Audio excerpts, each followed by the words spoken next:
हरे कृष्णा।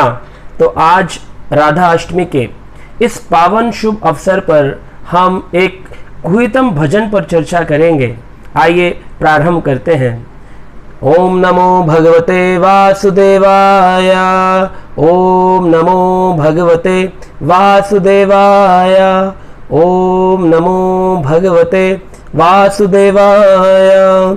ओम अज्ञानतिमिरन्धस्य ज्ञानञ्जनशलाकया चक्षुरुन्मिलितं येन तस्मै श्रीगुरवे नमः। श्रीचैतन्यमनोभीष्टं स्थापितं येन भूतले स्वयं रूपं कदा मह्यं ददाति शब्दकान्तिकं। हे कृष्ण करुणा सिन्धु दीनबन्धु जगत्पते गोपेश गोपिका कान्त राधा कान्त नमस्तुते। तप्त कांचन गौरांगी श्री राधे वृंदावनेश्वरी वृषभानुसुते देवी प्रणमामि हरिप्रिये।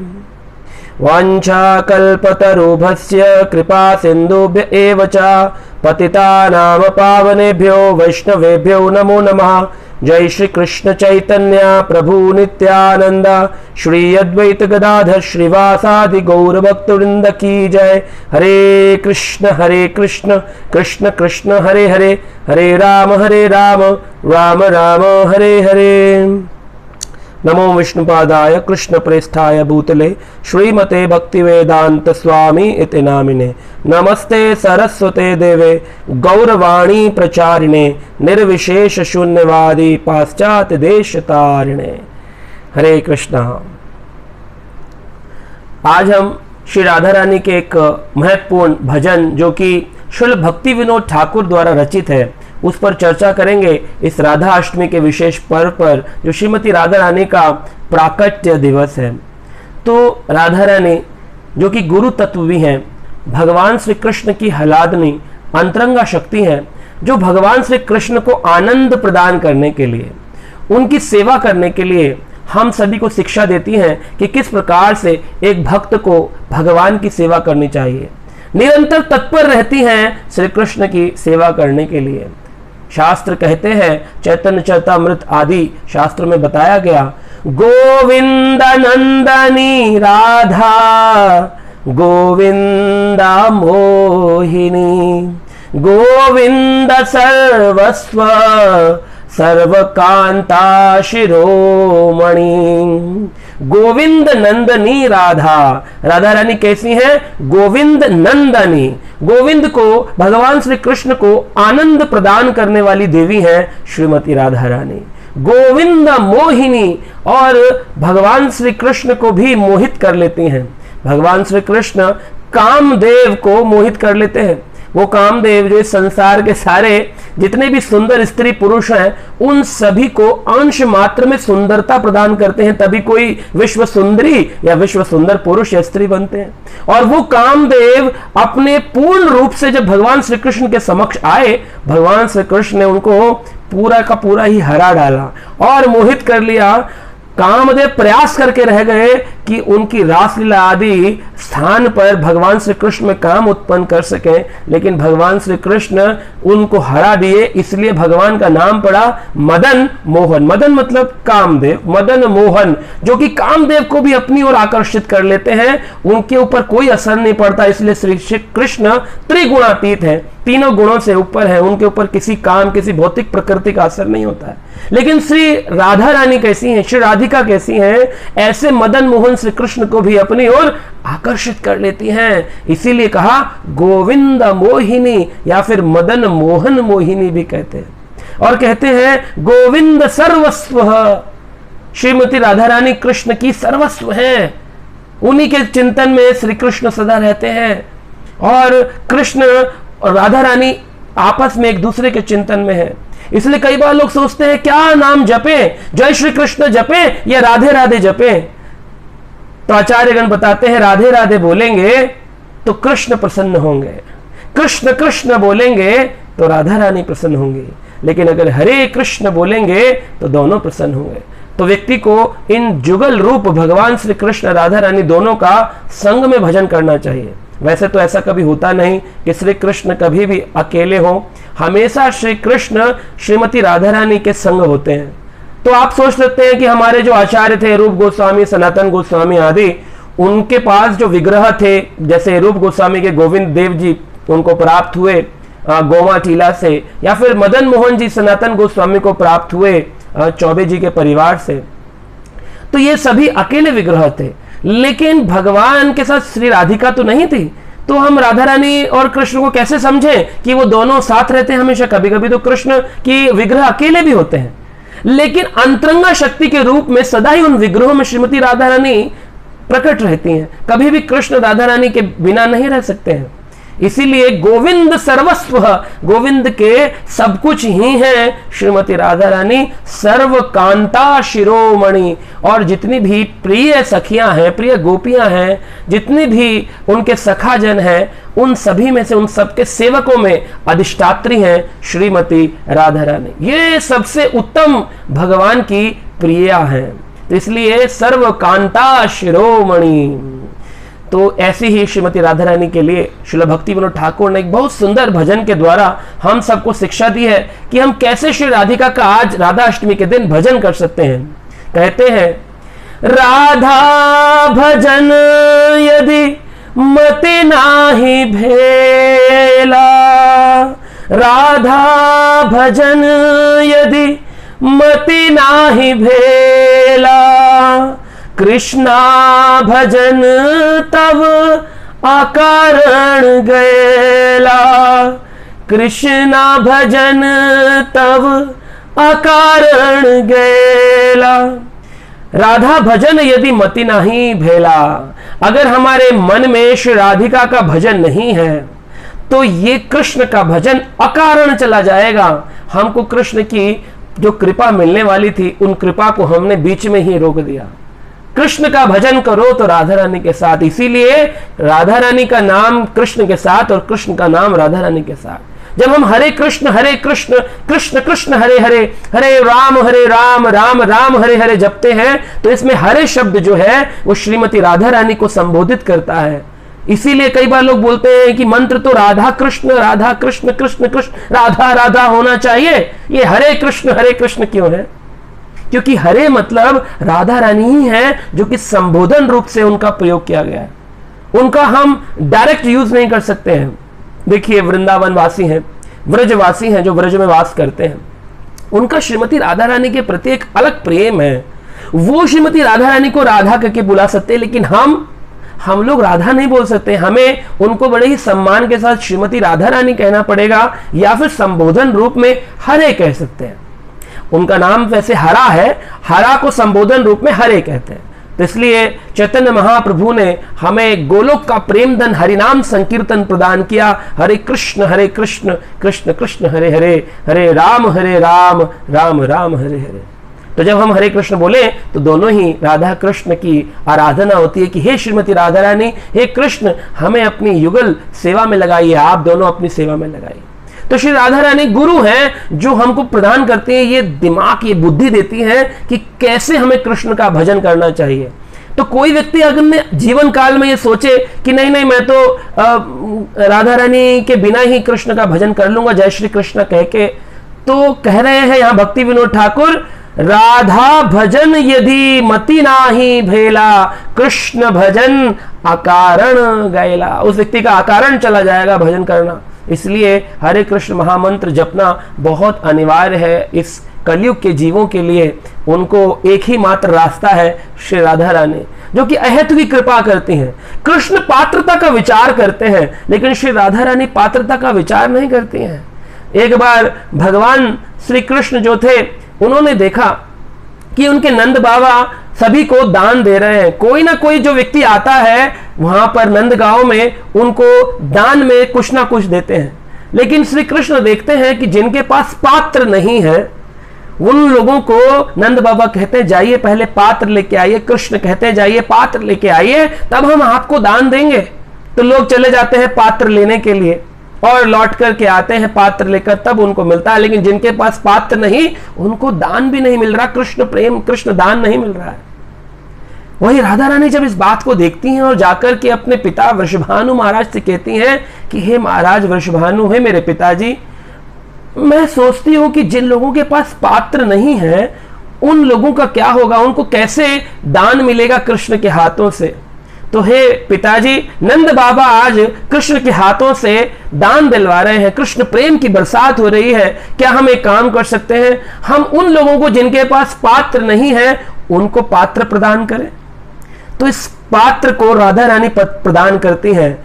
किसी के पास पात्र ना हो तो पात्रता प्रदान करेंगी। तो ये पात्र मतलब कि कैरेक्टरिस्टिक्स, चरित्र। अगर कृष्ण भक्ति का प्रेम को लेने की हमारे पास चरित्र नहीं है, कंटेनर नहीं है, वो पात्र नहीं है जिसमें हम कृष्ण प्रेम को रख पाए, तो श्रीमती राधा रानी वो पात्रता प्रदान करती हैं ताकि हम उसके अंदर कृष्ण के दिया गई कृपा को बटोर सकें। तो सोचिए, श्रीमती राधा रानी इतनी कृपालु है। इसीलिए श्री चैतन्य महाप्रभु के रूप में कृष्ण राधा रानी के भाव को अंगीकार करके प्रकट हुए कि संसार में उन लोगों को प्रेम दूं, उन लोगों को कृष्ण प्रेम दूं जिनके पास पात्रता नहीं है। जगाई मधाई जैसे आसुरी लोगों को भी श्री चैतन्य महाप्रभु ने पात्रता प्रदान करी और कृष्ण प्रेम प्रदान किया। तो राधा रानी की राधाष्टमी पे हमें उनसे पात्रता मांगनी चाहिए। देखिए, संसार में श्री राधा रानी के चरित्र को लोगों ने बड़ा ही जिसे कहते हैं सरल समझ लिया है, सहज रूप से ले लेते हैं। इसलिए वो लोग प्रकृत सहजिया कहलाते हैं। सहज रूप से, बड़ी सरलता से सोचते हैं, अच्छा राधा रानी कोई एक स्त्री होंगी जो कि कृष्ण से प्रेम करती होंगी और फिर बाद में कृष्ण उनको छोड़कर चले गए थे और उन्होंने फिर 16,108 विवाह किए, लेकिन श्री राधा रानी से कभी विवाह नहीं किया। तो इस प्रकार से लोग राधा रानी को एक बड़ा ही सरल चरित्र समझते हैं जो भौतिक संसार के लोग हैं। इसलिए बहुत जरूरी है राधाष्टमी के दिन हम इस चरित्र का गान करें, बार बार भक्तों के समाज के लिए भी और भौतिक समाज के लिए भी हम इस बात को स्थापित करें, राधा रानी कोई सरल चरित्र नहीं है, भगवान श्री कृष्ण की आराधनीय शक्ति है, अंतरंगा शक्ति है। कहते हैं कि जो राधा रानी के सिद्धांत को नहीं जानता उस व्यक्ति के जीवन में कभी कृष्ण प्रेम रूपी जो रस है वो प्राप्त नहीं हो सकता है। लोग श्री कृष्ण की, राधा रानी की लीलाओं को सुनते हैं, भागवत आदि कथाएं चलती हैं इस संसार में, टीवी पर हम देखते हैं भागवत कथाएं आती हैं टीवी चैनल्स पर, बहुत सारे भौतिक संसार के लोग उसको देख रहे हैं। तो वो कहते हैं हम भी तो भक्ति करते हैं, हम आस्था चैनल पे देख लेते हैं भागवत कथा, हम देख लेते हैं संस्कार पर भागवत कथा। अच्छी बात है, आप देख रहे हैं, लेकिन आप एक बात देखिए, क्या आपने गीता पढ़ी है? क्या आपने कभी गीता का प्रवचन सुना है? लोग बोलेंगे नहीं जी, गीता तो बड़ा सिद्धांतिक है, सिद्धांत को सुनने और पढ़ने का हमारे पास समय नहीं, हम तो सीधा भागवत में प्रवेश करेंगे, सीधा वो भी दसम स्कंद श्रीमद् भागवत के, उसमें भी दसम स्कंद के रास पंचाध्याय में, और राधा रानी और गोपियों की उस रास लीला पे डांस होगा, नृत्य होगा, ये होगा। लेकिन सोचिए, जब तक सिद्धांत नहीं होगा, तत्व ज्ञान नहीं होगा, तब तक हम लीला का रस आस्वादन नहीं कर सकते। इस सिद्धांत को पात्र रूप में समझना चाहिए। जैसे मान लीजिए कोई कहे आइए हमारे घर पे, हम आपको आज ऑरेंज जूस पिलाएंगे, संतरे का जूस, लीजिए पीजिए। आप कहेंगे कैसे पिए? कहा ये रहा जग, आप हाथ आगे करिए। अब हाथ में आप पीने की कोशिश करेंगे तो अंजुली के बीच में से स्थानों में से, उंगली के बीच के स्थानों से सारा जूस गिर जाएगा, कुछ अंश मात्र में जाएगा, पूर्ण तो नहीं जाएगा। लेकिन वही जूस को अगर कंटेनर में, किसी ग्लास में, किसी कटोरी में डाल करके पिएंगे तो हम पूरा का पूरा पी सकते हैं। इसलिए पूर्ण रूपेण भागवत के रस स्वादन के लिए बहुत जरूरी है तत्व और सिद्धांत का ज्ञान, जो कि श्रीमद् भगवत गीता से प्राप्त होता है, श्री चैतन्य चरितामृत से प्राप्त होता है। तब हम भागवत की लीलाओं को रस स्वादन कर पाएंगे। इसलिए तत्व के बिना संसार जो कृष्ण राधा की लीलाएं चर्चा कर रहा है, वो अपने हाथों से अंजुली में जूस या दूध पीने का प्रयास कर रहा है। तो कृष्ण लीलाएं रस है, क्योंकि कृष्ण रसराज है, वो जूसी है, वो जूस है, और तत्व है वो पात्र।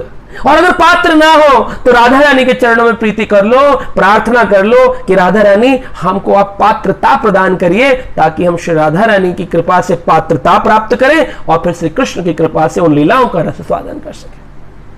तो ये राधाष्टमी का विशेष हमारा चिंतन होना चाहिए, विशेष चिंतन है। कहते हैं कि राधा रानी और कृष्ण का तत्व क्या कहता है, देखिए चैतन्य चरितामृत। लोग सोचते हैं राधा रानी और कृष्ण का प्रेम एक भौतिक धरातल का प्रेम है, जैसे एक स्त्री पुरुष का प्रासंगिक प्रेम होता है।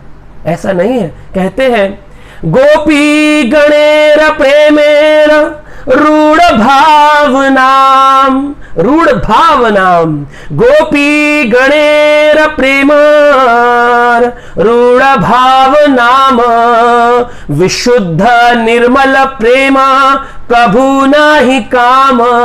विशुद्ध निर्मल प्रेम, एक होता है निर्मल, एक होता है शुद्ध निर्मल, एक होता है विशुद्ध निर्मल। ये टॉप मोस्ट कैटेगरी है संसार में। जैसे एक दूध है, दूध के बाद फिर उस दूध से बना हुआ खीर है, या उस दूध से बना हुआ घी है, उस दूध से बना हुआ सबसे उत्तम रबड़ी है।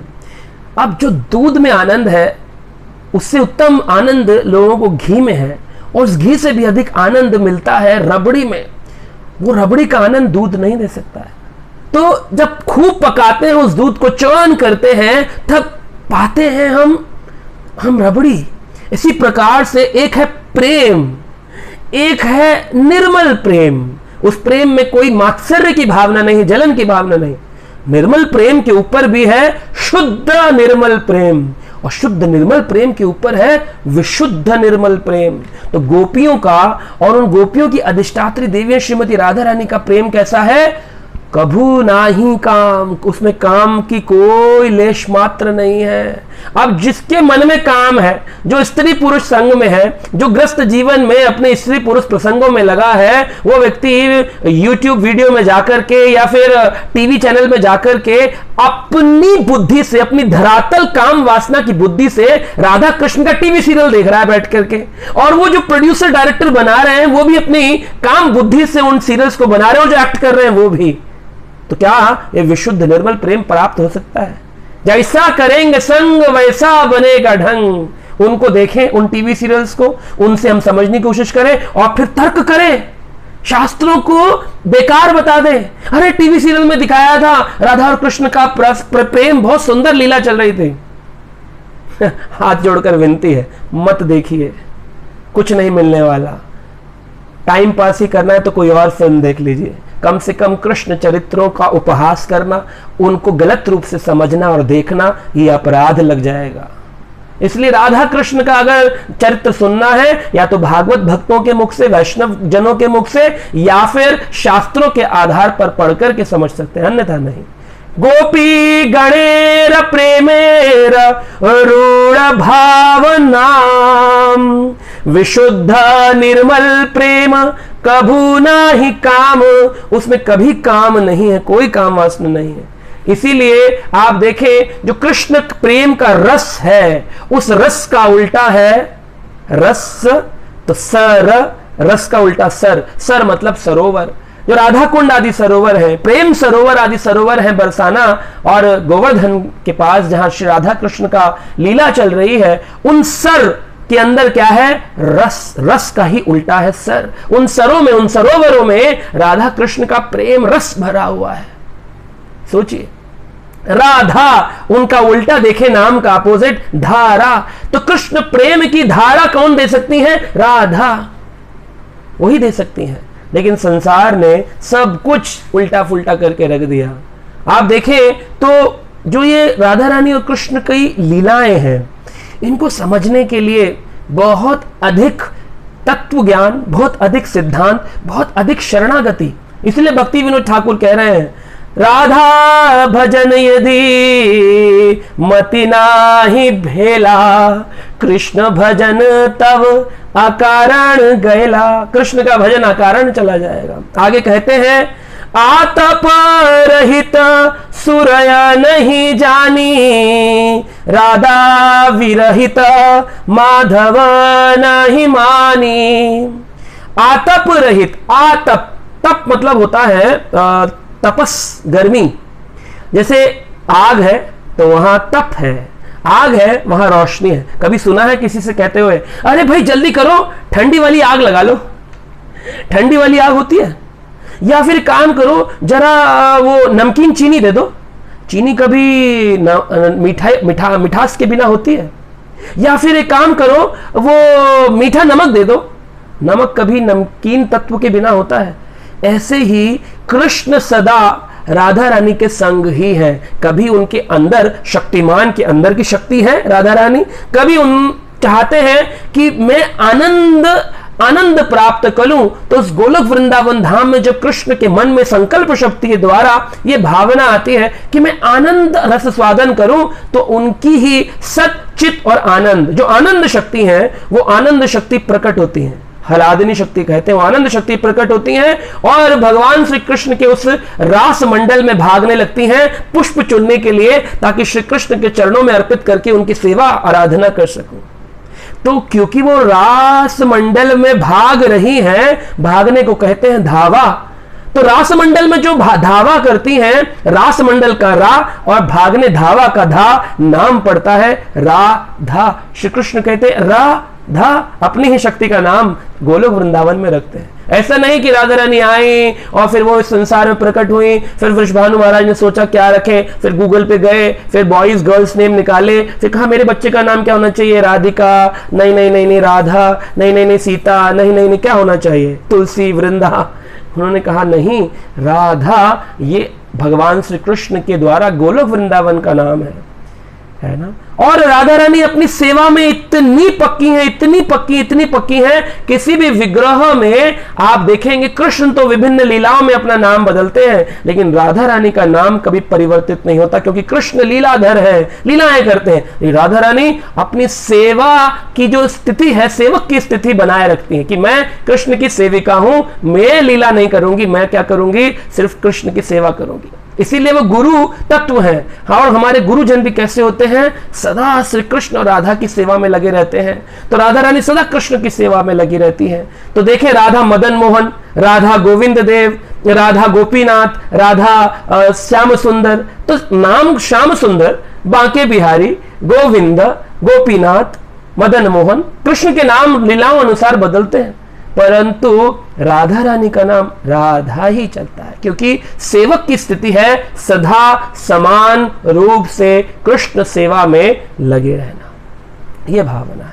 तो देखिए ये स्थिति है। तो जैसे अग्नि की हम कभी ये सोच नहीं सकते कि अग्नि बिना ताप के होगी, बिना रोशनी के होगी, ऐसे ही कृष्ण कभी राधा रानी से अलग होंगे, ये सोचना मूर्खता है। कहा है, देखिए भक्ति विनोद ठाकुर कह रहे हैं, तप मतलब होता है गर्मी और अतप मतलब होता है तप के बिना। आतप विरहित, आतप रहित सुरया नहीं जानी, कभी हमने नहीं जाना कि बिना तप के कभी अग्नि हो सकती है। उसी प्रकार से कहते हैं सुरया मतलब सूर्य, कभी सूर्य बिना गर्मी के हो सकता है। आतप रहित सूर्य नहीं जानी, सूर्य देव कभी ताप के बिना नहीं हो सकते। सूरज है तो गर्मी है, सूरज नहीं है तो सर्दी है, या सूरज की रोशनी के बीच में बादल आ जाए तो सूरज की रोशनी रुक जाए तो गर्मी है, तो सर्दी है, वरना सूरज है तो गर्मी है। आतप रहित सूर्य नहीं जानी, आतप बिना सूरज के कभी हम ये नहीं सोच सकते सूरज नहीं है, और सूरज है तो गर्मी नहीं है। ऐसे ही कृष्ण है तो हमेशा राधा रानी है। राधा विरहित माधव नहीं जानी, ऐसे ही राधा रानी के बिना माधव कभी रहते नहीं। चाहे वो रुक्मणी मैया के साथ है, चाहे वो किसी के भी साथ रहे, अपनी 16,108 रानियों के साथ है या गोलोक में है, कृष्ण सदा अपनी शक्ति के साथ होते हैं। अरे हम अपने अंदर भी देखें, कभी ऐसा सुना है आपने, मैं तो आ गया हूं ऑफिस, एक्चुअली मैं ना, मेरी शक्ति आज घर रह गई है ऐसा कभी होता है? जब एक मनुष्य ऐसा नहीं कर सकता, तो कृष्ण जो कि परमात्मा परात परमेश्वर है, वो कभी ऐसा करेंगे कि मेरी शक्ति तो रह गई गोलोक धाम में, मैं नीचे आ गया, या मेरी शक्ति रह गई वृंदावन में, मैं द्वारका आ गया? ऐसा नहीं होता। राधा विहित माधव नहीं जानी, कभी राधा रानी के बिना विरहित कभी कृष्ण रहते नहीं है। तो ये समझने वाली बात है। आगे कहते हैं, केवल माधव पूज्य सो अज्ञानी, राधा अनादर कर एई अभिमानी। जो अभिमानी व्यक्ति होगा, अहंकारी होगा, वही राधा रानी के राधा अष्टमी का व्रत नहीं करेगा, वही राधा रानी का भजन नहीं करेगा, वही हरे कृष्ण जप नहीं करेगा। राधा अनादर करा एई अभिमानी, उसकी इतनी बड़ी पगड़ी हो जाती है उसके सिर के ऊपर कि वो प्रणाम नहीं करता। अहंकार की पगड़ी जब भारी होती, मान लीजिए हमारे सिर पर, जैसे राजस्थान आदि में, हरियाणा में लगाते हैं पगड़ियां, कोई भारी पगड़ी लगा दे और उसके ऊपर कुछ पत्थर रख दे, इतनी बड़ी पगड़ी लगा दे और फिर बोले कि अब आप झुको, तो झुका नहीं जाता, ऐसा लगता है गिरी न जाए, हम ही ना गिर जाए, बहुत हैवी हो जाती है। तो जब किसी की अहंकार की पगड़ी बहुत बड़ी हो जाएगी, हैवी हो जाएगी ना, तो वो शरणागत नहीं कर पाता। राधा अनादर करे से ही अभिमानी, वो अभिमानी व्यक्ति है, क्योंकि राधा ने के लिए कह रहा है अरे राधा ने तो ऐसा किया ऐसा किया। अभिमानी व्यक्ति है संसार के। केवल माधव पूजे सो अज्ञानी। तो कोई बोले नहीं नहीं हम तो कृष्ण की भजन करते हैं, हम तो खाली कृष्ण को पूजते हैं, कृष्ण को अकेले पूजना अज्ञानता है। और गौड़ीय वैष्णवों के लिए तो मुख्यता है। गौड़ीय वैष्णव भक्त जो इस्कॉन आदि हमारे मूवमेंट के भक्त हैं, उनके लिए तो राधा रानी के बिना कृष्ण का स्मरण चिंतन ये असंभव है, क्योंकि हमारा मंत्र ही हरे श्रीमती राधा रानी से प्रारंभ होता है। कहते हैं जो विष्णु के भक्त हैं वो वैष्णव कहलाते हैं, जो कृष्ण के भक्त हैं वो कार्ष्णव कहलाते हैं, पर जो श्री राधा रानी के भक्त हैं वो गौड़ीय वैष्णव कहलाते हैं। क्योंकि महाप्रभु राधा रानी का भाव लेके ही गौड़ीय वैष्णव संप्रदाय की प्राकट्य किए हैं। तो हमें समझना चाहिए वो गौरंग महाप्रभु राधा रानी के अंग कांति स्वभाव भाव को लेकर प्रकट हुए। क्यों? ये जानने के लिए कि कृष्ण सेवा का आनंद कैसा है, कैसा है आनंद। कृष्ण राधा रानी से गोलोक धाम में कहते हैं राधा रानी तुम्हें मैं बड़े आनंद में देखता हूं, लेकिन मेरा नाम तो आनंद, तो मैं हूं सच्चित आनंद और तुम मुझसे अधिक आनंद में दिखती हो। श्रील प्रभुपाद भागवत के तात्पर्य में लिखते हैं कभी कभी कृष्ण उस आनंद को नापना चाहते हैं कि मेरे भक्तों को कितना आनंद मिलता है। कृष्ण जब उस मीटर को लेके आते हैं और आनंद नापते हैं अपने भक्तों का, तो भक्तों का आनंद देख के कृष्ण के आनंद की वृद्धि हो जाती है, और कृष्ण के आनंद की वृद्धि को देख करके तब तक भक्तों के आनंद की वृद्धि हो जाती है। तो फिर कृष्ण जब अपना नापते हैं तो देखते हैं उनका ज्यादा है, फिर भक्तों का देखते हैं तो उनका ज्यादा है। तो ये अनकंपैरेबल चले जा रहा है। आनंदम बुद्धि वर्धनम, आनंद की बुद्धि वर्धन हो रही है। आनंदम बुद्धि वर्धनम प्रतिपादम पूर्णामृत स्वादनम, पूर्ण अमृत का स्वादन हो रहा है।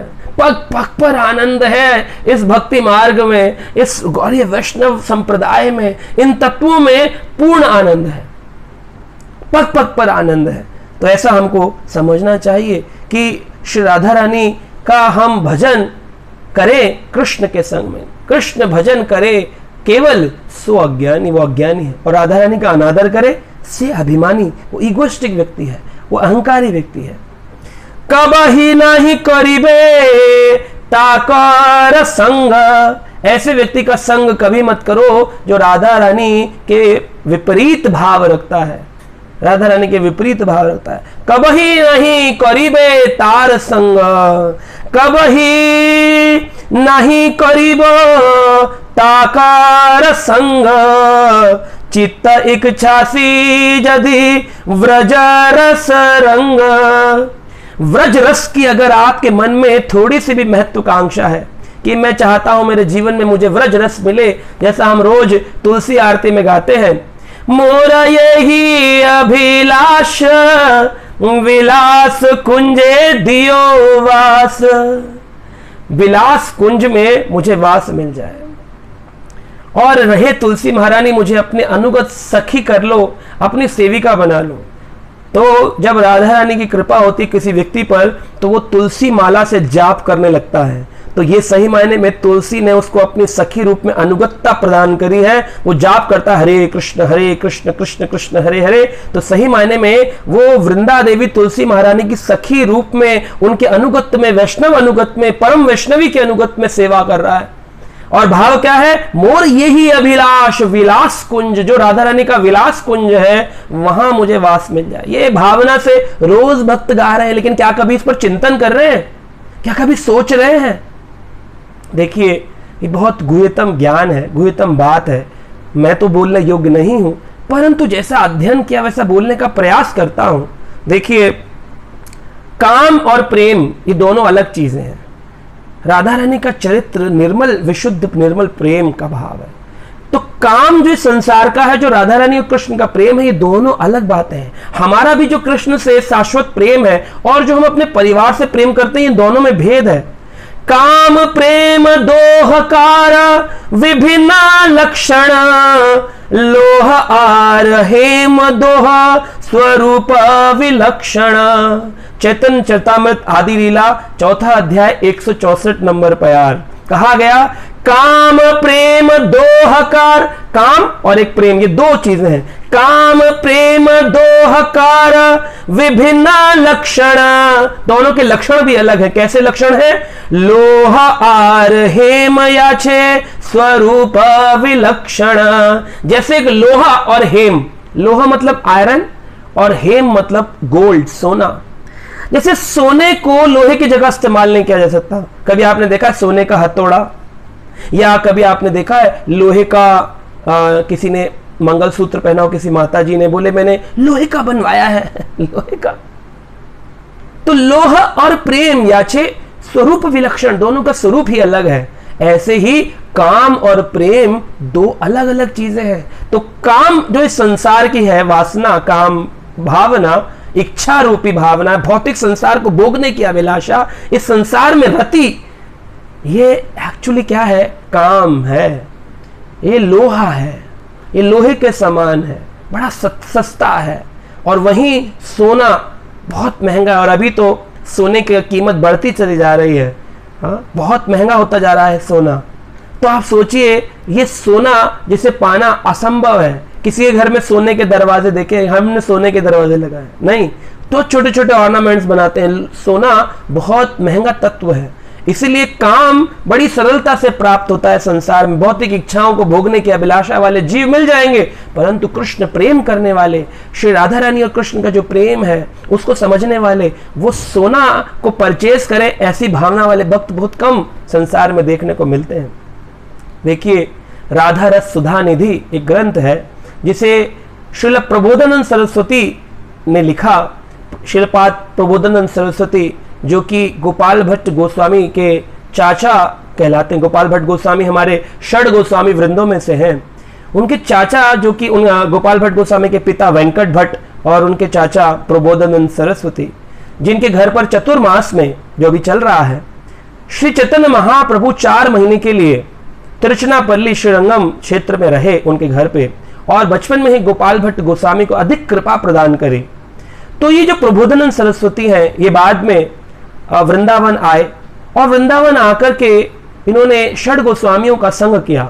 श्री रूप सनातन भट्ट रघुनाथ, श्री जीव गोपाल भट्ट दास रघुनाथ। एछे गोसाई करे चरणा वंदन, जहां होते विघ्न नाश अभिष्ट पूरण। किसी व्यक्ति का कोई भी विघ्न हो उसका नाश हो जाएगा। किसी भी व्यक्ति का कोई अभिष्ट हो, कोई मनोकामना हो, मनोभिष्टम हो, वो पूर्ण हो जाएगा इन 6 गोसाइयों का स्मरण करने से। प्रबोधानंद सरस्वती आए वृंदावन, और कालिया नाग को जहां भगवान श्री कृष्ण ने नाथ लिया था, कालिया यमुना के नजदीक ही एक हृद था। हृद होता है जब जैसे सरोवर बन जाना, यमुना के जल से ही एक सरोवर बन गया था, उस सरोवर में, उस जल में, हृद में कालिया नाग रहता था। और वहीं भगवान श्री कृष्ण ने कालिया के फन के ऊपर नृत्य किया। उसके 100 फनों पर भगवान श्री कृष्ण ने अपने चरणारविंद को प्रकट कर दिया था, नृत्य किया भगवान ने।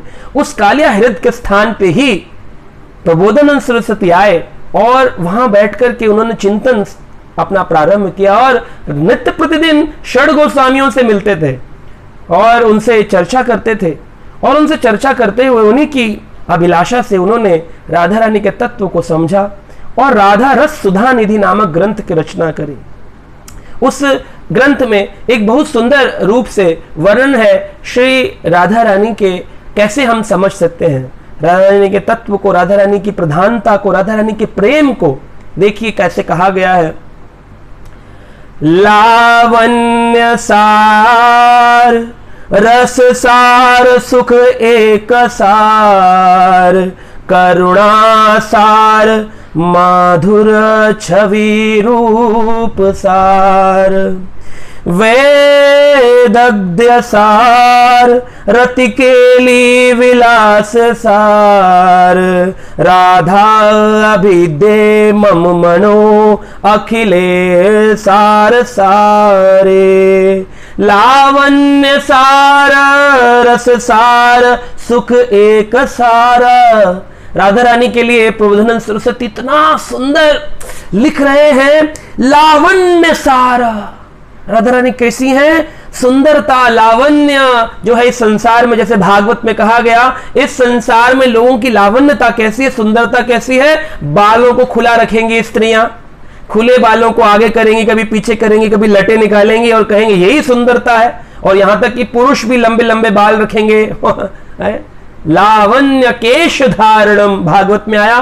सुंदरता कैसी है कलयुग में? लंबे बाल रखो, खुले बाल रखो। जबकि पुरुष और स्त्री दोनों को सुंदरता तभी है जब पुरुषों के बाल छोटे हो और स्त्रियों के बाल बंधे हो, ऊपर साड़ी की पल्लू हो, तभी एक स्त्री अपनी लज्जावान।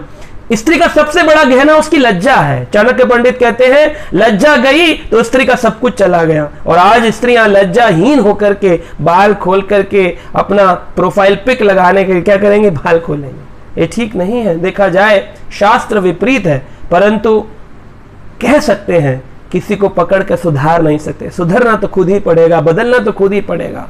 जब किसी व्यक्ति को एरोप्लेन में उड़ना सीखना होता है तो ट्रेनर खाली एरोप्लेन उड़ना सिखा सकता है, लेकिन उसको अपनी उड़ान तो खुद ही भरनी पड़ेगी। एक पक्षी की माता उसको उड़ना सिखा सकती है, लेकिन उस पक्षी के बच्चे को उड़ना तो खुद ही पड़ेगा। उसको उड़ना सिखा सकती है, उड़ा नहीं सकती है अपनी पीठ पर बैठा करके। तो इस संसार में बताया गया लावण्य सार, रस सार, सुख एक सार। तो राधा रानी कैसी है?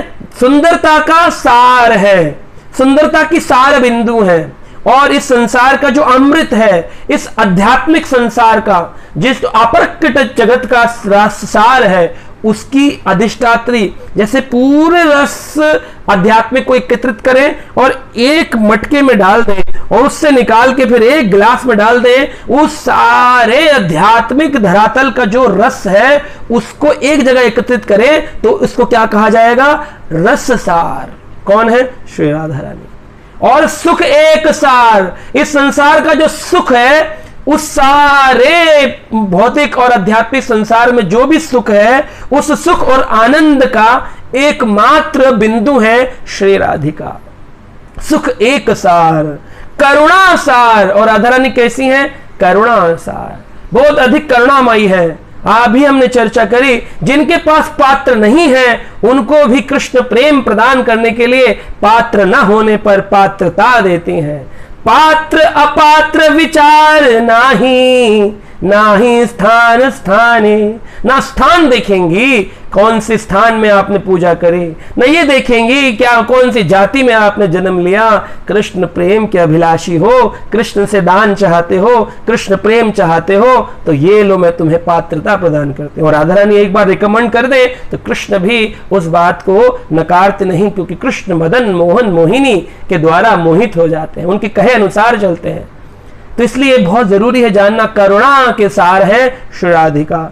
मधुर छवि रूप सार। इस संसार में कोई भी हम भगवान श्री राधा कृष्ण की मधुर छवि का अगर चिंतन करना चाहें तो आप देख लीजिए, देवी देवता 33 करोड़ जो हैं उनका भी निचोड़ निकाल कर कि उनकी आध्यात्मिकता को, उनकी दिव्यता को एकत्रित किया जाए तो उस मधुर छवि रूप का भी सार है श्री राधिका। और कैसी है?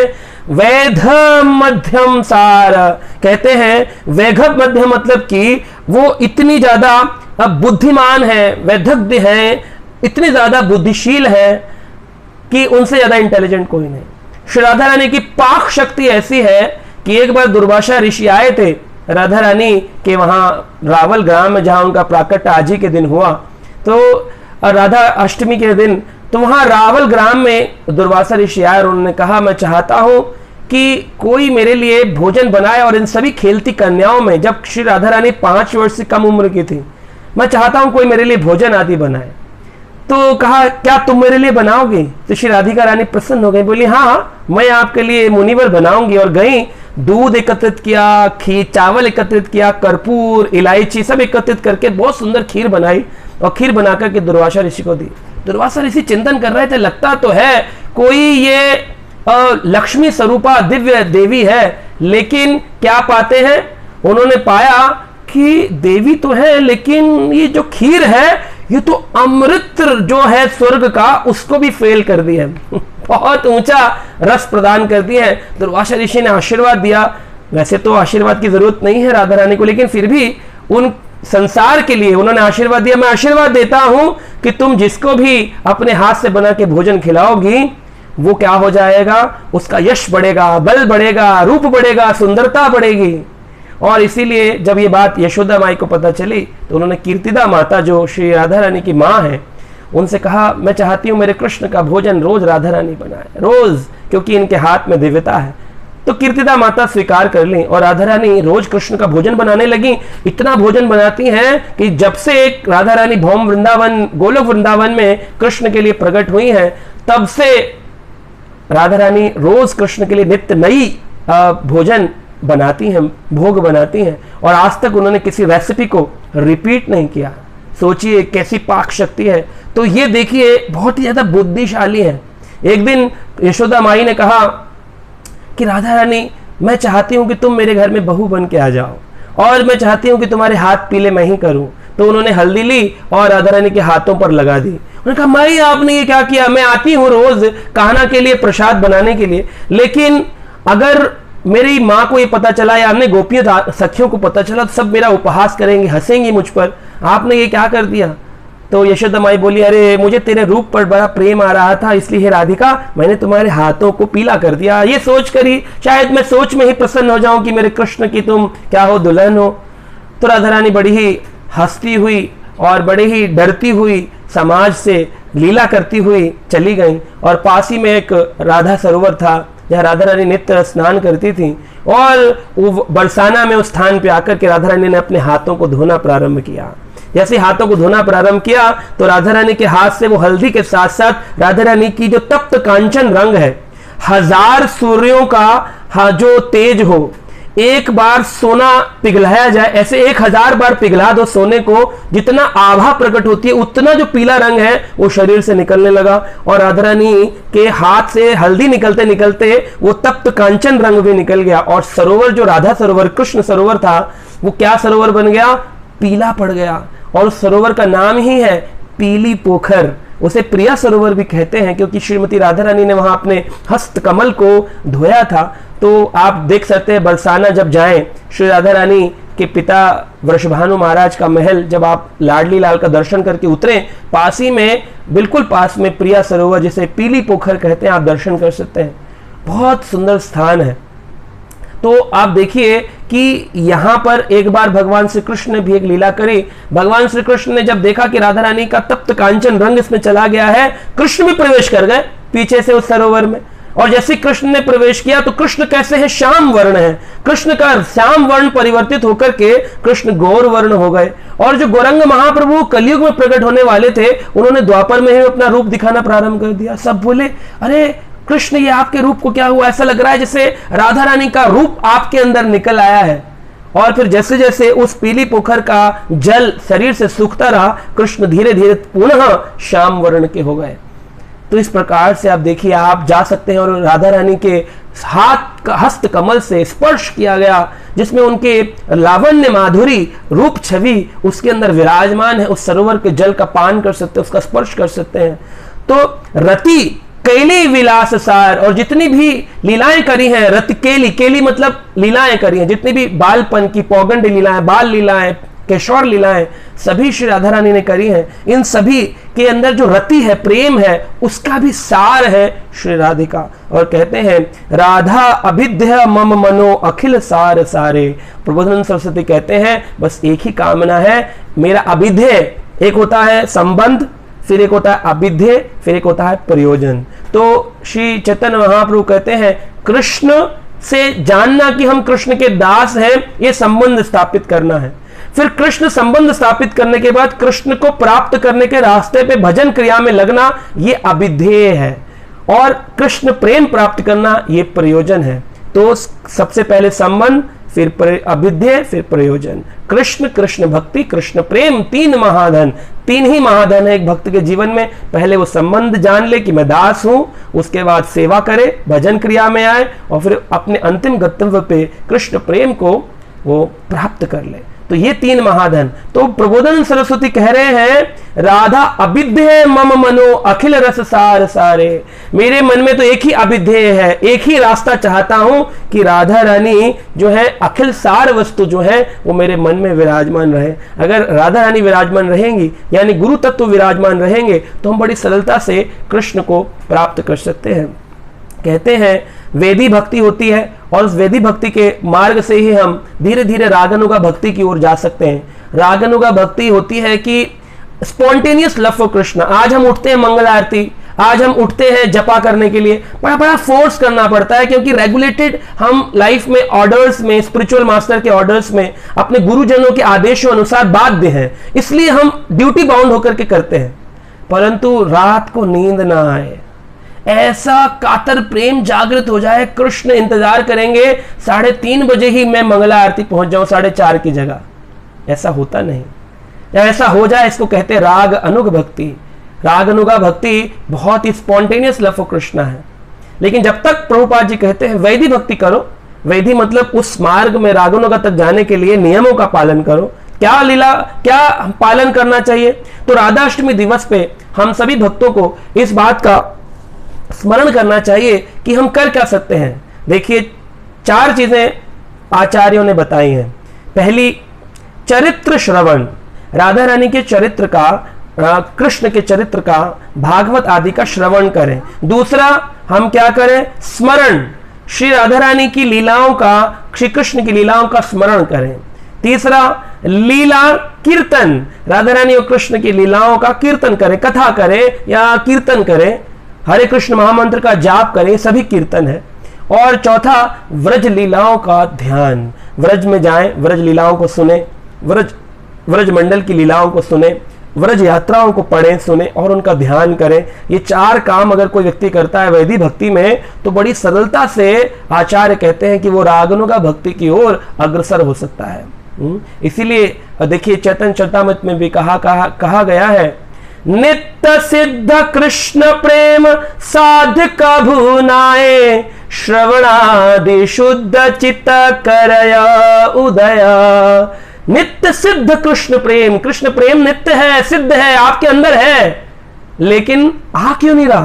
क्योंकि कैसे आएगा? श्रवण आदि नव विद्या है, श्रवण, कीर्तन, स्मरण, पाद सेवनम, दास्यम, साख्यम, आत्मनिवेदनम, वंदनम, अर्चनम, इन सभी नव विद्याओं में, नवदा भक्ति में सबसे उत्तम है श्रवण और बाकी आदि एक्स्ट्रा। श्रवण आदि शुद्ध चित्त करया उदय, आपका चित्त का शुद्धि हो जाएगी और कृष्ण प्रेम है वो जागृत अवस्था में, अभी सुप्त अवस्था में जागृत में आ जाएगा। तो इसलिए श्रवण करें, लीला कीर्तन करें, लीला श्रवण करें, चरित्र श्रवण करें और व्रज धाम की लीलाओं का ध्यान करें, तो हम भक्ति मार्ग से रागानुगा मार्ग में पहुंच सकते हैं, वैदिक भक्ति मार्ग से रागानुगा भक्त बन सकते हैं। लेकिन कभी भी आचार्य कहते हैं, भक्ति सिद्धांत महाराज, हमें कभी भी प्राकृत सहजिया नहीं बनना चाहिए कि हम हैं तो अभी वैदिक भक्ति मार्ग में, लेकिन हम प्रवेश कर जाएं रागानुगा वाला फोरम ज्वाइन कर लें, गोपी puredevote.com या फिर gopiभाव.com नहीं बनना चाहिए। कभी कभी लोगों को अनुभव होता है मैं तो गोपी बन गया हूं और वो वस्त्र आभूषण परिवर्तित करके वृंदावन में नृत्य करने लगते हैं, मैं तो राधा हूं या तो मैं तो कृष्ण की प्रिय सखी हूं। ये प्राकृत सहजिया भाव ठीक नहीं है। आचार्यों ने, भक्ति विनोद ठाकुर ने कहा ये ठीक नहीं है। देखिए राधा कृष्ण की कई प्रकार की सखियां हैं, कई प्रकार की गोपियां हैं। आचार्यों ने कहा कि वृंदावन में आपको कुंज मिलेंगे, निकुंज मिलेंगे और कुछ निवृत्त कुंज मिलेंगे। ये 3 प्रकार के कुंज लीलाएं हैं। तो ये नहीं होता है कि कोई एक डायमेंशनल होकर के या 2 डायमेंशनल होकर के लीलाओं को समझे। एक्चुअली भगवान की जो भगवत्ता है, भगवान के जो शास्त्र हैं, जो ये ज्ञान है, ये मल्टी डायमेंशनल है। आप इसको एक नजर से, एक चीज से नहीं समझ सकते, आपको मल्टी डायमेंशनल होकर के समझना पड़ेगा। तो एक कुंज है, एक निकुंज है और एक निवृत्त कुंज है। तो कुंज में कौन होती हैं? कुंज में गोपियां होती हैं, कुंज लीलाओं में सखियां होती हैं, सहचरियां होती हैं, कृष्ण की मंजरियां होती हैं, यहां तक कि कृष्ण के सखा भी होते हैं। तो इस प्रकार से आप देखिए कुंज लीलाओं में क्या होता है, सभी होते हैं और सब हसमुख लीलाएं चलती हैं।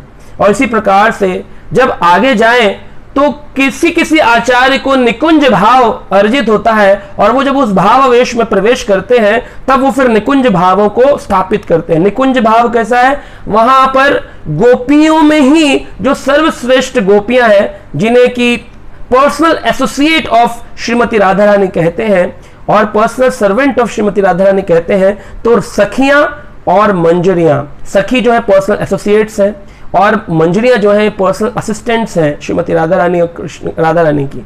तो ये भी ये प्रवेश करती हैं निकुंज में। लेकिन कुंज में गोपियां भी थी और सखा भी थे, लेकिन यहां पर गोपियां नहीं है, सखा नहीं है। यहां पर कौन सी गोपियां हैं? जो सखी हैं और जो मंजरी हैं। अष्ट सखियां जैसे आप जानते हैं, ललिता, विशाखा, तुंग, विद्या, चित्रा सखी, ये सखियां निकुंजों में होती हैं और मंजरियां भी होती हैं। देखिए ये बहुत गहरा विषय है, इसको कम समय में नहीं समझा जा सकता, लेकिन इन सखियों को कहते हैं परम प्रेष्ठ गोपियां। परम प्रेष्ठ गोपियां जो है, उन परम प्रेष्ठ गोपियों में से फिर आगे आती हैं जो कि कहलाती हैं प्रिया सखी। और प्रिया सखियों में भी दो विभाजन है, कृष्ण स्नेह करती हैं और कुछ समान स्नेह करती हैं। जो कृष्ण स्नेह अधिक करती हैं वो, और एक है जो समान स्नेह अधिक है। तो कृष्ण स्नेह अधिका जो है वो चाहेंगी कि कृष्ण जो है वो राधा रानी के साथ लीला करें, तो कृष्ण को अधिक प्रेम करती हैं। लेकिन कुछ सखियां हैं जो कृष्ण और राधा रानी को समान रूप पर स्नेह करती हैं, जिन्हें कहा जाता है सम स्नेह अधिका। और उसके आगे जब निवृत्त कुंज की बात होती है तो वहां पर personal assistants of Shri Radha Rani होती हैं, जिनके मन में कृष्ण की कोई अभिलाषा नहीं है। उनके मन में जीवन में बस एक ही चीज है, कैसे भी करके हम कृष्ण को राधा रानी को कृष्ण के पास पहुंचा दें। वो राधा रानी की पर्सनल असिस्टेंट, उन्होंने कभी कृष्ण की ओर देखा भी नहीं, देखना भी नहीं चाहती, वो सिर्फ राधा रानी की सखियां हैं। उनको मंजरी कहते हैं, मंजरी भाव है। तो ऐसी मंजरियां जब निकुंज में होती हैं तो वो सखियों को सेवा करती हैं। तो आप देखेंगे ललिता, विशाखा की सेवा कर रही हैं जो मंजरियां हैं। लेकिन जब निकुंज से निवृत्त निकुंज की बात आती है, निशांत लीलाओं की बात आती है, रात्रि लीलाओं की बात आती है, वहां पर मंजरियां ही प्रवेश कर सकती हैं या दूर से देख सकती हैं। तो इस प्रकार से ये मंजरियां कभी कभी बताया गया कई धरातल पे, कई डायमेंशंस में, कभी सखियों से भी अधिक श्रेष्ठतर है। जैसे हमारी अष्ट मंजरियां, हमारे अष्ट गोस्वामी गण हैं, जिसमें से रूप गोस्वामी रूप मंजरी है, हमारे सनातन गोस्वामी लभंग मंजरी या रति मंजरी कहलाते हैं, रघुनाथ दास गोस्वामी जिन्हें रस मंजरी या रति मंजरी कहते हैं। ये राधा स्नेह अधिक गोपियां मंजरियां हैं, इनका राधा स्नेह अधिक है। और जो सखियां थी उसमें कुछ थी कृष्ण स्नेह अधिका। तो आप देखेंगे राधा माधव अष्ट सखी जब आता है दर्शन के लिए, तो उसमें से कुछ कृष्ण की साइड है और कुछ राधा रानी की साइड है। तो जो कृष्ण की साइड है वो राधा कृष्ण स्नेह अधिका है और कुछ समान स्नेह अधिका है। और इसी प्रकार से गोपियों में भी कई प्रकार की स्वपक्ष गोपियां, विपक्ष गोपियां, जो राधा रानी को कृष्ण के साथ लीलाओं में सहयोग कराना चाहती हैं, ये स्वपक्ष गोपियां कहलाती हैं। जो कृष्ण को राधा रानी से दूर कर चंद्रावली के पास ले जाना चाहती हैं, ये विपक्ष गोपियां कहलाती हैं। तो ये बहुत गहरा बात है, ये इतनी सरलता से समझ में आने वाली बात नहीं। लेकिन अभी हम इतना समझें कि एक कुंज है, एक निकुंज है, एक निवृत्त कुंज है। निवृत्त कुंज में खाली मंजरियां प्रवेश करती हैं, जो हमारे गोस्वामीगण हैं, रूप सनातन, ये मंजरी हैं और ये प्रवेश कर पाते हैं। इसीलिए इनके द्वारा लिखे गए जो ये चरित्र हैं, ये जो ज्ञान है, लोग बोलते किसने लिखा? इंसानों ने लिखा। ये इंसान तो है, लेकिन इंसान के रूप में ये बड़ी चढ़ी सखियां से भी आगे मंजरियां हैं, जो निवृत्त निकुंजों में प्रवेश कर वहां के रस का स्वादन हमारे जैसे भक्त जीवों को लिख करके दे के चले गए। और हमारे श्रील प्रभुपाद ने इन आचार्यों की टीकाओं को पढ़ करके उसमें से गुह्यतम निकाल करके निचोड़ हमको प्रदान किया, लेकिन हम उसको भी पढ़ना नहीं चाहते। और हम सोचते हैं राधा रानी और कृष्ण के चरित्र को हम टीवी चैनल से सीरियल देख करके समझ लें, कभी नहीं समझेंगे, बहुत मुश्किल है। इसलिए भक्ति विनोद ठाकुर कहते हैं ब्रह्मा शिव नारद श्रुति नारायणी राधिका पदरज पूजया मानी। राधा रानी के पद रज, चरण की रज को कौन पूजा करते हैं? ब्रह्मा, शिव, नारद, श्रुति, जो श्रुति स्मृति शास्त्र है वो भी मूर्तिमान होकर के, और नारायणी लक्ष्मी जी नारायण की पत्नी, वो भी उनकी उपासना करती हैं। तो ये कोई ऐसी नहीं कि भक्ति विनोद ठाकुर ने ऐसा कह दिया, ये बात सच है। शास्त्रों में इस बात की व्याख्यान करी गई है कि ब्रह्मांड पुराण में कथा आती है, महापराक्रमी कालनेमी के दो पुत्र थे, महर्षण और हर्षण। ये मर्षण और हर्षण जो इतने बड़े असुर बन गए, कालनेमी असुर के पुत्र, उन्होंने देवताओं पर चढ़ाई कर दी और कोई भी उन्हें हरा नहीं पा रहा था।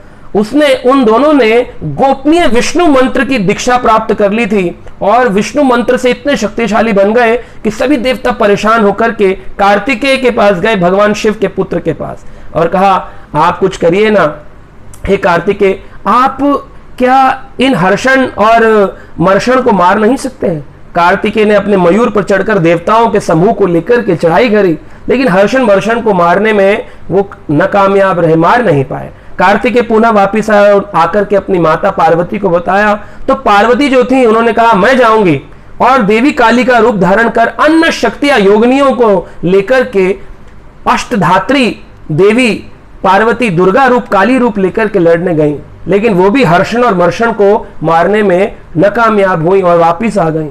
फिर ब्रह्मा जी के पास जाकर के सभी देवताओं ने उनकी स्तुति गान किया। ब्रह्मा जी प्रकट हुए और ब्रह्मा जी ने कहा, देखो मेरे को नहीं लगता कि इनको कोई उपाय है जो किसी भी तरह से मारा जा सकता है। आप एक काम करिए, देवी पार्वती के पति भोलेनाथ के पास जाइए, और पार्वती के पति भोलेनाथ के पास, शिवजी के पास गए और जाकर के सभी देवताओं ने कहा, शिवजी आप कुछ करिए, कैसे भी करके इनको समाप्त करिए, इन हर्षण और मर्षण को कैसे मारा जाए इनको।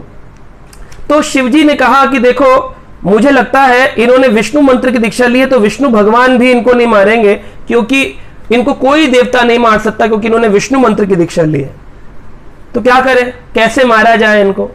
कहा देखो, शिवजी बोले केवल गोलोक वासिनी श्री राधा रानी ही मुझे ऐसा लगता है मार सकती है, क्योंकि विष्णु मंत्र लिया है तो भगवान विष्णु तो इनको अपना क्या मानते हैं, भक्त वात्सल्यता में कभी इनका वध नहीं करेंगे, वो तो भक्त वात्सल्य है भगवान, तो फिर कैसे मारे? कहा कि गोलोक वासिनी श्री राधा रानी को पुकारिए, वही कुछ कर सकती हैं। तो राधा रानी वहां पर प्रकट हुई, जिनको ब्रह्मा नहीं मार सके, जिनको शिवजी नहीं मार सके, जिनको कार्तिकेय नहीं मार सके, जिनको काली नहीं मार सकी, जिनको दुर्गा देवी नहीं मार सकी, जिनको अधिक देवता नहीं मार सके, उन हर्षण मर्षण को, कालनेमी के उन पुत्रों को ब्रह्मांड पुराण में बताया गया कि उनको गोलोक वासिनी श्री राधा रानी को जब स्मरण किया गया, वो प्रकट हुई और उन्होंने अपने स्मरण मात्र से सुदर्शन चक्र को प्रकट किया और तुरंत दोनों को वध कर दिया। इसीलिए गोपाल तापनी उपनिषद में आया है, इस मंत्र से भी आप ये बात जान सकते हैं। तो देखिए ब्रह्मांड पुराण में इस बात की स्थिति आपको पता चली। अब गोपाल तापनी उपनिषद में क्या लिखा है? तस्य धा प्रकृति राधिका नित्या निर्गुणा यस्य अंशे लक्ष्मी दुर्गा आदि की शक्तिया। तो कह रहे हैं तस्य अधा प्रकृति, तस्य आधा प्रकृति, तस्य मतलब श्री कृष्ण, कृष्ण की अधा प्रकृति, उनकी अंतरंगा शक्ति, तस्य धा प्रकृति राधिका, राधा रानी उनकी अंतरंगा शक्ति है, नित्य कभी भी समाप्त नहीं होती हैं। तो भगवान की शक्ति तो है, लेकिन अन्य शक्तियां समाप्त होती हैं, लेकिन राधा रानी कभी समाप्त नहीं होती। नित्य निर्गुण, किसी गुण में बाध्य नहीं है, त्रिगुणों से परे है, इसलिए इनको निर्गुण कहा गया। निर्गुण का मतलब ये नहीं कि उनमें कोई गुण नहीं है, निर्गुण मतलब उनके अंदर कोई भौतिक गुण नहीं है, आध्यात्मिक है राधा रानी भी।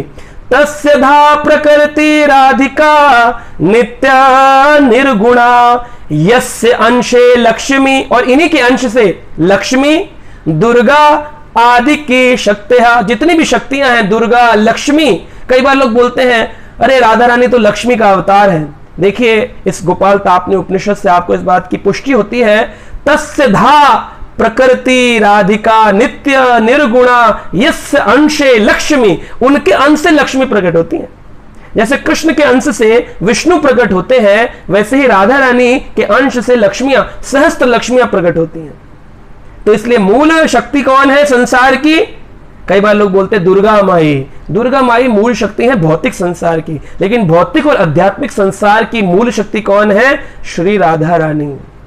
इसलिए राधा रानी से देखिए लिखा है यस अंशे लक्ष्मी दुर्गा, दुर्गा भी किससे निकलती हैं? राधा रानी की कृपा से ही, शक्ति से प्रकट हो रही है। तो भगवान श्री कृष्ण की जैसे शक्ति है 3 प्रकार की, अंतरंगा शक्ति, बहिरंगा शक्ति, तटस्था शक्ति। तो अंतरंगा शक्ति है श्रीमती राधा रानी, तटस्था शक्ति है जीव, और बहिरंगा शक्ति है महामाया। तो ये शक्तियां भी राधा रानी इनका स्रोत है। भगवान श्री कृष्ण की अंतरंगा शक्ति से ही तटस्थ शक्ति, तटस्थ शक्ति से फिर बहिरंगा शक्तियां। तो जितनी भी शक्तियां हैं संसार में, सब की प्राकट स्रोत है श्रीमती राधा रानी। तो ये समझना चाहिए कोई छोटा चरित्र नहीं है क्योंकि हम उनको ऐसे ही बोल दें। इसीलिए भक्ति विनोद ठाकुर कह रहे हैं ब्रह्मा शिव नारद श्रुति नारायणी राधिका पद रज पूजय मानी। राधा रानी के चरण रज, उनके उपदेशों को, उनके इंस्ट्रक्शंस को मानना चाहते हैं कौन? भक्ति विनोद ठाकुर कह रहे हैं ब्रह्मा शिव आदि शक्तियां भी उनकी पूजा करना चाहती हैं। राधिका दासी यदि होए अभिमान, शीघ्र मिलाए तब गोकुल कान। कृष्ण का तुरंत आपको प्राप्ति हो जाएगी अगर राधा रानी की कृपा आपके ऊपर बरस गई। इसलिए बरसाना का नाम है जहां पर कृपा बरसती है। वैसे तो वृषभानु महाराज के नाम से इस नाम पड़ा था वृषभाना, वृषभानु, वृषभाना, वृषभानु महाराज का महल था इसलिए वृषभानु, वृषभाना, और फिर बाद में वृषभाना के नाम से हुआ बरसाना। तो यहां पर राधा रानी की कृपा बरसती है। कई लोग प्राकृत रूप में, सहजिया रूप में कहते हैं राधे राधे बोलोगे तो शाम चले आएंगे, शाम चले आएंगे और शाम चले आएंगे। ये बात सच है कि राधा रानी का नाम रा बोलते ही कृष्ण चलना प्रारंभ कर देते हैं। अरे किसी ने रा बोला, हो सकता है वो मां बोल दे, रमा बोल दे, राम बोल दे, लेकिन धा बोलेंगे, लेकिन फिर भी कृष्ण रा बोलते कृष्ण चल देते उस व्यक्ति के पास। और जैसे ही वो बोलता है धा तो कृष्ण उसका आलिंगन कर लेते, कह रहे हाँ तुमने राधा बोल दिया। तो ये है, लेकिन इतना सरल नहीं है। जैसा बताया राधा रानी के तत्व का जब तक विचार नहीं करेंगे, जब तक पात्र नहीं होगा, तब तक आप कृष्ण रूपी लीलाओं का आप नहीं उसको सहन कर पाएंगे, उसको ग्रहण कर पाएंगे। इसलिए प्राकृत रूप से ऐसे ही भजन बना देना राधे राधे बोलोगे तो शाम चले आएंगे, शाम ऐसे नहीं आएंगे। राधा रानी को भाव से, तत्व ज्ञान से पुकारना पड़ेगा। और ये बात सच है, जब कोई व्यक्ति राधा बोलेगा, रा बोलते कृष्ण चलेंगे और धा बोलते उस व्यक्ति का आलिंगन कर लेंगे। कहा गया है कि राधिका दासी यदि होए अभिमान, राधा रानी का दास बनने का अगर अभिमान हो जाए, शीघ्र मिलाए तब गोकुल कान, उसको शीघ्र ही गोकुल कृष्ण की प्राप्ति हो जाएगी। और कहते हैं उमा रमा सत्या शची चंद्र रुक्मणी रमा राधा अवतार सबे अमनाय वाणी। सभी उनकी पूजा करती हैं। कौन? उमा यानी कि पार्वती, रमा यानी कि लक्ष्मी, सत्या और शची। सत्या यानी कि सत्या कौन है? ब्रह्मा जी की सरस्वती सत्या। और शची, शची माता यानी इंद्र की पत्नी। चंद्रा यानी कि चंद्रावली भी कह सकते हैं, और चंद्रा यानी कि सोम, चंद्र की पत्नी। और रुक्मणी, रुक्मिणी माता जो कि द्वारकाधीश की पत्नी है रुक्मणी, वो भी कौन करती हैं? राधा अवतार सबे, ये सभी राधा अवतार हैं। अमनाया वाणी, इस बात पे कोई भी हमें शंका नहीं करनी चाहिए कि कैसे कोई व्यक्ति कह रहा है राधा रानी के बारे में, ऐसा थोड़ी हो सकता है। तो वैदिक साहित्यों का ये कथन है देवी दुर्गा, भाग्य की देवी, सत्या, शची, चंद्रावली और रुक्मणी सभी श्री राधा जी का विस्तार है। ये भक्ति विनोद ठाकुर का ग्रंथ है हमारे सामने, और उसमें उन्होंने बोला है इस बात को। और अंत में कहते हैं हेन राधा परिचार्य याकार धना भक्ति विनोद तार मांगय चरण। हेन राधा परिचार्य याकर धन, जिस व्यक्ति के जीवन का धन हो राधा रानी की परिचार्य, परिचार्य मतलब पूजा, जिसके जीवन का धन है राधा रानी की पूजा आराधना करना, भक्ति विनोद तार मांगय चरण। भक्ति विनोद ठाकुर कहते हैं मेरे जीवन का एकमात्र लक्ष्य है ऐसे वैष्णवों के चरण मात्र की प्राप्ति। तो ऐसे वैष्णव कौन होते हैं? गुरु होते हैं। जो गुरु रात दिन भगवान की नित्य लीलाओं का चिंतन करते हैं, स्मरण करते हैं। तो हमें भी आज इस राधा अष्टमी के शुभ दिवस पर हमें ये प्रार्थना करनी चाहिए कि हे राधा रानी, आप हमको हमारे गुरुजनों के चरणों में प्रीति प्रदान करें, हम किसी भी तरह से अपने गुरु के आदेशों का पालन कर सके। आप गुरु तत्व हैं, बलराम जी भी गुरु तत्व हैं, तो बलराम कृष्ण के राइट साइड से आते हैं, प्रकट होते हैं, और राधा रानी कृष्ण की लेफ्ट साइड से प्रकट होती हैं। बलराम भी गुरु तत्व है, राधा रानी भी गुरु तत्व है। बलराम गुरु हैं वैधि भक्ति के, और राधा रानी गुरु हैं रागनुगा भक्ति की। तो जब हम बलराम की सहायता लेकर, बलराम को आदि गुरु मान करके जब हम वैधि भक्ति प्रारंभ करते हैं, धीरे धीरे श्रील प्रभुपाद कहते हैं आपको पता नहीं चलेगा, अगर आप बहुत ध्यान से, बड़ी सिंसियरली अपना भजन प्रणाली को पालन करेंगे, उनका चरित्र गान करेंगे, चरित्र स्मरण करेंगे, चरित्र प्रचार करेंगे, चरित्र अध्ययन करेंगे भागवत का, राधा रानी का, तो फिर क्या होगा, धीरे धीरे आप, राधा रानी आपको पात्रता प्रदान करेंगे और आप रागनुगा भक्ति की ओर प्रवेश कर सकते हैं। तो इसी अभिलाषा के साथ कि आपकी राधा अष्टमी शुभ मंगलमय हो, हम यहीं पर आपको समाप्त करते हैं। हरे कृष्णा।